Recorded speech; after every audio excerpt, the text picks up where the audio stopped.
Hello students, कैसे हैं आप? बढ़िया। मैं सरताज और आप सभी का बहुत बहुत वेलकम हमारे चैनल सरताज सर 1 2 3 में।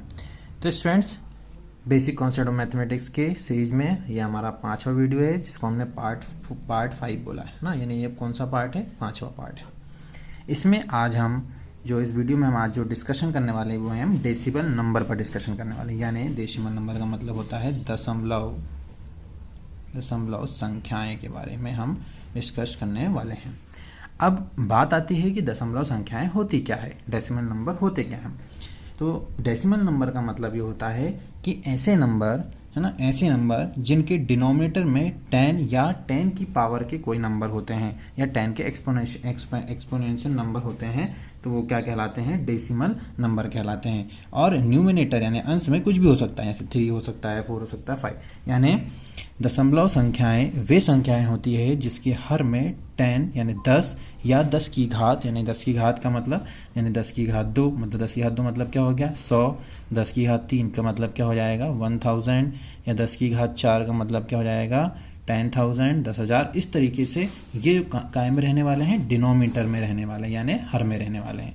तो ये हर में होंगे और अंश यानी न्यूमिनेटर कुछ भी हो सकता है। तो ऐसी जो संख्याएं होती है उनको हम डेसिमल नंबर कहते हैं, दशमलव संख्याएं कहते हैं। ठीक है स्टूडेंट्स, चलिए।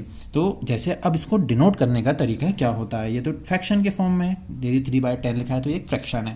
तो यदि हमको इसको डेसिमल के फॉर्म में लिखना है तो हम इसको ऐसे लिखेंगे कि जितने जीरो डिनोमिनेटर में होते हैं इसका जो पॉइंट होता है उतनी संख्याओं के पहले लगना, उतने नंबर के पहले लगाया जाता है। यानी यहाँ पर 1 0 है तो ये 1 डिजिट के पहले आपको क्या लगा देना है? दशमलव लगा देना है। यानी 10, क्योंकि जब कोई नंबर सिंपल लिखा रहता है तो उसके बाद डेसिमल लिख के हम कितने भी जीरो लगा सकते हैं। ये नंबर का एक अपना तरीका होता है। तो यहाँ पर डेसिमल को यदि हम अपॉन में एक 10 है यानी एक जीरो है अपॉन में, तो आपको एक डिजिट पहले क्या लगा देना है? पॉइंट यानी दशमलव लगा देना है। ठीक है, और इसको हम डेसिमल पॉइंट बोलते हैं, यानी दशमलव बोला जाता है। ठीक है, अब यदि दशमलव के पहले कुछ नहीं है तो हम जीरो लिख सकते हैं, इससे कोई दिक्कत नहीं है। यानी 3/10 को डिनोट करने का तरीका क्या हो जाएगा डेसिमल के फॉर्म में? 0.3। या हम ऐसा कह सकते हैं कि 0.3 को हम यदि फ्रैक्शन के फॉर्म में लिखें, भिन्न के फॉर्म में लिखें, तो वो क्या कहलाएगा? 3/10 कहलाएगा। आया समझ में? जैसे एग्जाम्पल और लेते हैं, जैसे कि मान लीजिए लिखा है 12/10। ठीक है, अब यदि हम 12/10 की बात करें, क्योंकि हमने कहा कि अपॉन में 10 या 10 की पावर वाले कोई नंबर है तो उसको हम डेसिमल के फॉर्म में डायरेक्टली लिख सकते हैं। क्योंकि यहाँ पर कितने जीरो दिख रहे हैं स्टूडेंट? एक जीरो है, तो हम यहाँ पर जो डेसिमल है, दशमलव जो है वो एक डिजिट पहले लगा देंगे, एक अंक पहले लगा देंगे। तो यहाँ पर 12 था तो हम उसको 1.2 यानी 2 के पहले यहाँ पर हम क्या लगा देंगे? डेसिमल। तो ये जो कहलाएगा, ये डेसिमल के फॉर्म में इसकी वैल्यू कहलाएगी। समझ में आई बात? उम्मीद करता हूँ कि आपको ये समझ में आया होगा। अब एग्जाम्पल के लिए और लेते हैं, जैसे कि मान लीजिए 12/100 लिख देते हैं, है ना। क्योंकि भाई अपॉन में तो 10 की पावर 2 है ये, है ना। यानी 100, 1000, 10,000 ये कुछ भी हो सकता है। अब यहाँ पर कितने जीरो दिखाई दे रहे हैं स्टूडेंट्स? डिनोमिनेटर में 2 जीरो है, यानी 2 शून्य दिखाई दे रहे हैं। तो इसका मतलब है कि जो दशमलव है, जो डेसिमल है, वो 2 डिजिट पहले लगेगा। यानी 1, 1 और ये 2, तो 2 डिजिट पहले। यानी हम ये कह सकते हैं कि 12 के पहले यहाँ पर क्या लग जाएगा? डेसिमल लग जाएगा, यानी दशमलव लग जाएगा। और कुछ नहीं है दशमलव के पहले, तो इसलिए क्या लिख देंगे हम? 0। तो ये इसको डिनोट करने का तरीका हो जाएगा डेसिमल के फॉर्म में। ठीक है स्टूडेंट्स, तो ये बहुत आसान तरीका होता है, लेकिन ये बेस में जब 10 होता है, मतलब तरीका तो यही होता है कि दशमलव संख्याएं उन संख्याओं को कहा जाता है जिसके हर में क्या हो? 10 हो। तो उसको हम इस तरीके से दशमलव के रूप में लिख सकते हैं। अब हम इसको ऐसा भी कह सकते हैं स्टूडेंट्स कि मान लीजिए आपके पास लिखा है 0.14 लिखा है, तो यदि आप बोलें कि इसको हम फ्रैक्शन के फॉर्म में लिखिए, अभी हम बात कर रहे हैं कि भाई डेसिमल जो है उसको अपन फ्रैक्शन के फॉर्म में लिखना है, तो कैसे लिखेंगे? यानी भिन्न के फॉर्म में लिखना है। तो जो डिजिट यहाँ दिख रहा है आपको, है ना, तो वो डिजिट लिख दीजिए। 14 दिख रहा है तो 14 लिख देंगे। अब डेसिमल जहाँ से हम हटाना है, जैसे डेसिमल को हमको फ्रैक्शन में कन्वर्ट करना है, तो डेसिमल के लिए पहले तो 1 लिख लीजिए और डेसिमल के बाद जितने डिजिट हैं, जितनी अंक हैं, उतने आप 0 लगा दीजिए। तो ये इसका फ्रैक्शन फॉर्म हो जाएगा। आया समझ में स्टूडेंट्स? तो ये इसका एक फ्रैक्शन फॉर्म होता है। अब एग्जाम्पल के लिए अब हम और थोड़ा सा डिस्कशन करते हैं कि यदि फ्रैक्शन आपके पास है ना, यदि फ्रैक्शन संख्याएं हैं आपके पास, फ्रैक्शन नंबर हैं, यानी परिमेय संख्या यदि है, तो उसको डेसिमल के फॉर्म में कैसे रिप्रेजेंट किया जाएगा, कैसे लिखा जाएगा। एग्जाम्पल के लिए मान लेते हैं हमारे पास लिखा है 3/5।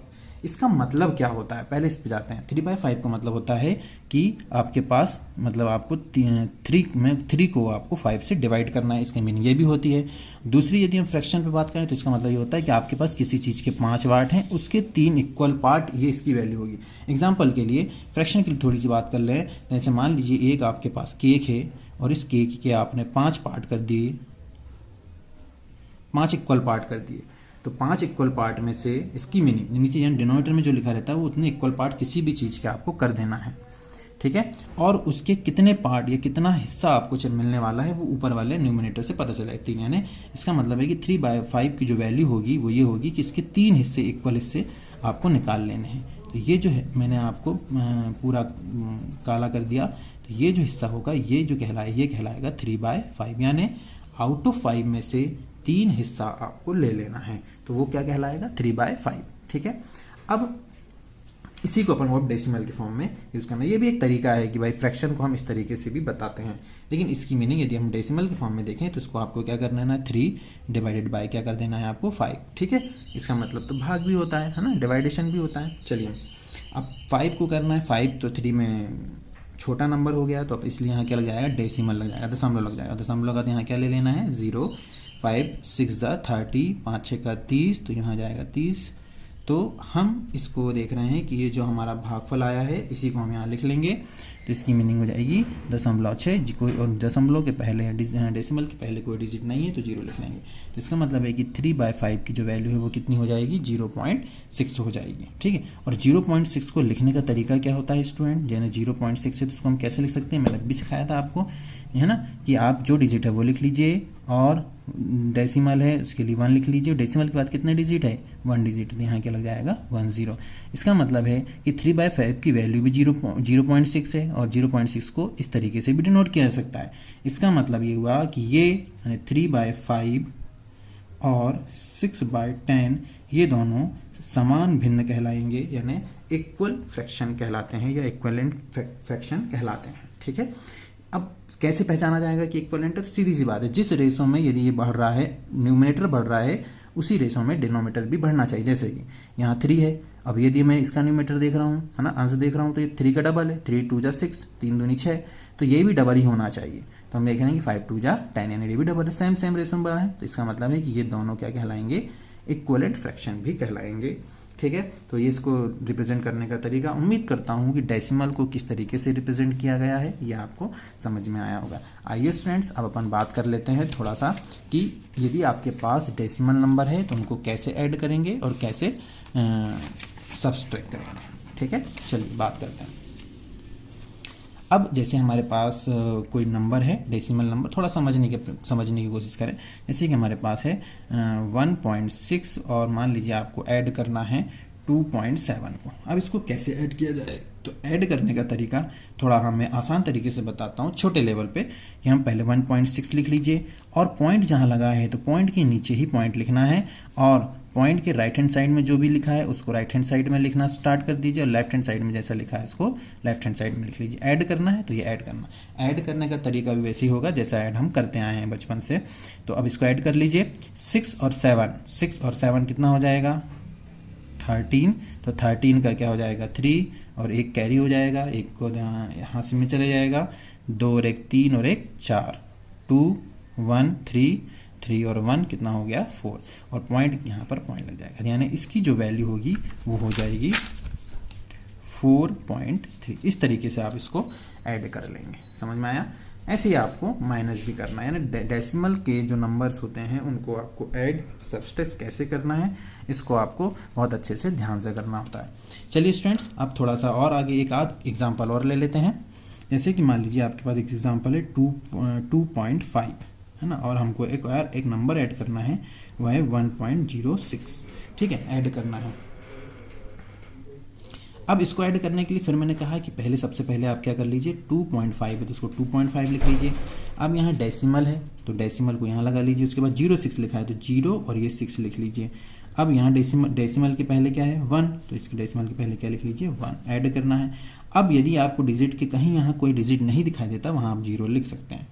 अब इसको ऐड कर लीजिए, 6 और 0 कितना हो गया 6, 5 और 0 कितना हो गया 5, डेसिमल का डेसिमल लगा लीजिए, 2 और 1 कितना हो गया 3, तो ये इसका क्या कहलाएगा, आंसर कहलाएगा। तो इस तरीके से आपको डेसिमल के नंबर को ऐड करना है। ठीक है स्टूडेंट्स, उम्मीद करता हूँ कि ये डेसिमल को आपको जोड़ना मतलब ऐड करना, एडिशन और सब्सट्रैक्शन आपको बन जाएगा। ठीक है स्टूडेंट्स, तो थोड़ा सा प्रैक्टिस कीजिए और प्रैक्टिस करने के बाद यदि कोई प्रॉब्लम जाए तो आप हमें बताइए। यदि आपको हमारा वीडियो अच्छा लगे तो हमारे वीडियो को लाइक करें, हमारे चैनल को सब्सक्राइब करें और हमारे साथ जुड़ें। Thank you students, thank you.